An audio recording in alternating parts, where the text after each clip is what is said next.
My brother-in-law died suddenly, and now my sister and her kids have to sell their home. That's why I told my husband we could not put off getting life insurance any longer. An agent offered us a 10-year, $500,000 policy for nearly $50 a month. Then we called SelectQuote. SelectQuote found us identical coverage for only $19 a month, a savings of $369 a year. Whether you need a $500,000 policy or a $5 million policy, SelectQuote could save you more than 50% on term life insurance. For your free quote, go to SelectQuote.com. SelectQuote.com. That's SelectQuote.com. SelectQuote. We shop. You save. Full details on example policies at SelectQuote.com/commercials. Okay, round two. Name something that's not boring. A laundry? Ooh, a book club. Computer solitaire, huh? Ah, sorry, we were looking for Chumba Casino. That's right, ChumbaCasino.com has over 100 casino-style games. Join today and play for free for your chance to redeem some serious prizes. ChumbaCasino.com. No purchase necessary. Void where prohibited by law. 18+. Terms and conditions apply. See website for details.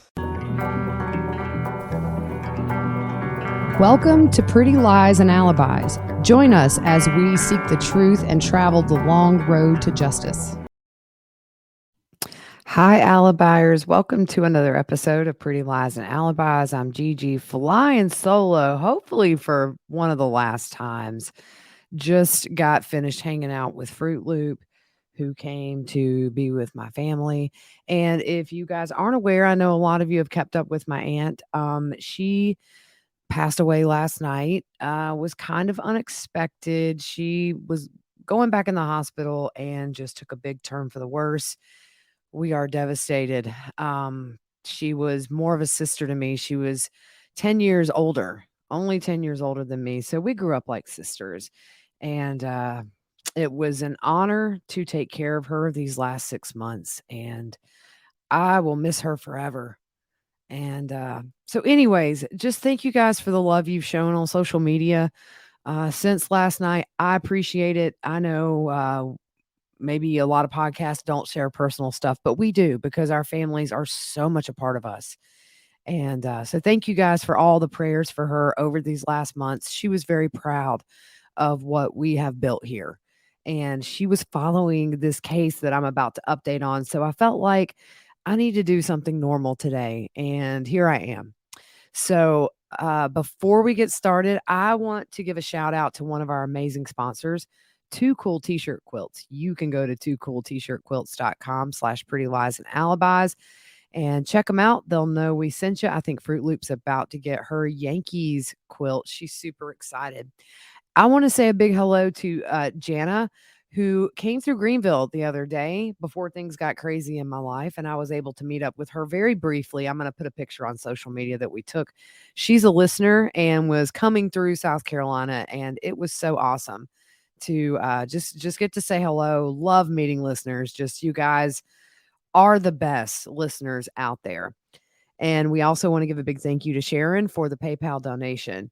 So after today, I'm not really sure what's going on, but we will likely go back and pick a few episodes of some bigger cases and kind of re-release those for refreshers for our new listeners. You can let me know in comments if you want Roden, the Wagner case, the Pike County Massacre, if you maybe want some older or deep dives on Vallow Daybell. Just let me know because I think after today, probably going to not feel like doing one. I'm pretty tired, y'all, but it's okay. I always say, it's sad when we lose people, but when it hurts so much, it just meant you love so much. So it's a blessing.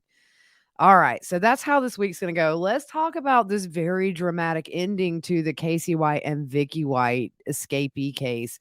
The search is over. And the couple was involved in a police chase today with the U.S. Marshals Fugitive Task Force in Evansville, Indiana, 10 days after they fled, almost 11 days. That's about 220 miles from the Lauderdale jail. And they'd actually spent around 6 days in this motel in this town in Indiana. The pursuit apparently only lasted a few minutes.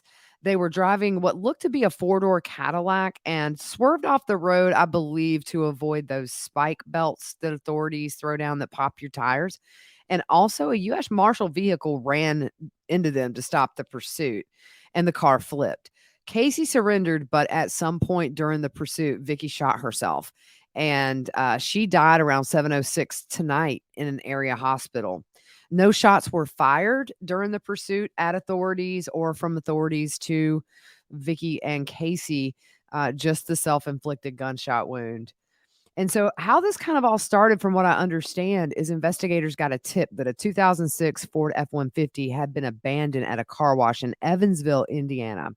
That's about 175 miles north of where they found the abandoned Ford SUV that Vicky had bought. And from what I understand, I haven't been able to keep up too much. It sounds like maybe she gave a false identity when she bought this car, gave another name or something. She was going to face charges for that. Sheriff Singleton said, "You don't know who you can trust. I had every bit of trust in Vicky White. She's been an exemplary employee. What in the world, with Fruit Loop saying there, prompted her to pull off something like this? I don't know. I don't know if we'll ever know. And now, unfortunately, we know we will not." A few other things we've learned in the last few days is that Vicky was seen in a Kohl's store buying men's clothes the week before the escape. And she was also seen in an adult store buying some adult stuff. Let your imagination go wild, guys. So ultimately, a tip led to this hotel in Indiana after they were spotted at this car wash. They've released some photos from the surveillance camera, which shows Casey standing behind the trunk. He had on a pink polo shirt, khaki pants, and a black baseball cap. So what authorities did from there is staked out this hotel, and they saw Vicky leaving with a wig on, and then saw her and Casey get into the car and drive away. What charges Vicky was facing was permitting or facilitating escape in the first degree. Authorities added new charges of forgery in the second degree and identity theft earlier today before these events unfolded.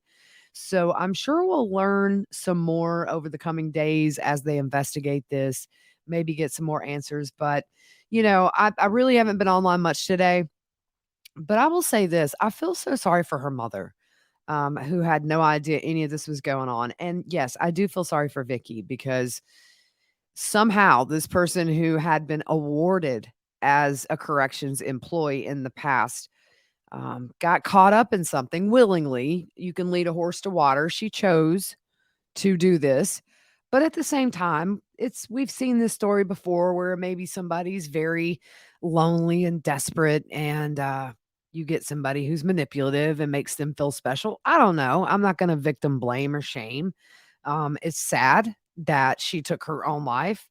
It's sad she will not face justice for what she did. But I guess the good part of all this is that other than Vicky, as a result of her own actions, nobody was hurt. Nobody was hurt. This is a very dangerous man. And man, they're going to have to end up and put this dude in Colorado where they got El Chapo or something, put him underground, because I think this is the second time he's escaped. So that's kind of all I have been able to research just with everything going on. But I did feel like I needed to finish this story because my aunt every day would text me, "Have they found them? Have they found him? What have you heard?"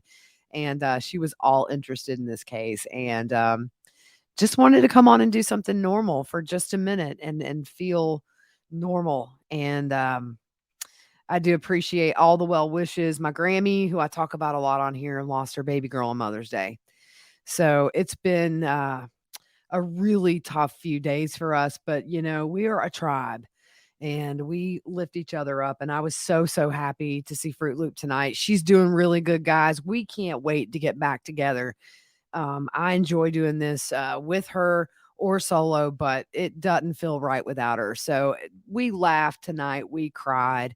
Angie loved Fruit Loop like a niece, as much as she loved me. Fruit Loop's been a part of this family for 30 years. And so she's devastated, but we will make it through. And just so excited for the future of this podcast. I'm pumped, guys. Really just feeling the love and excited for what's to come. And so the rest of this week, going to deal with life. So look for some older episodes. Like I said, let me know in the comments, inbox me, whatever. You can always email us, prettyliesandalibis@gmail.com with any suggestions.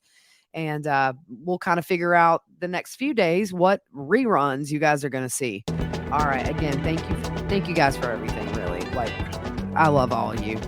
Y'all have been so good to us with everything going on in our lives. So we will see you soon.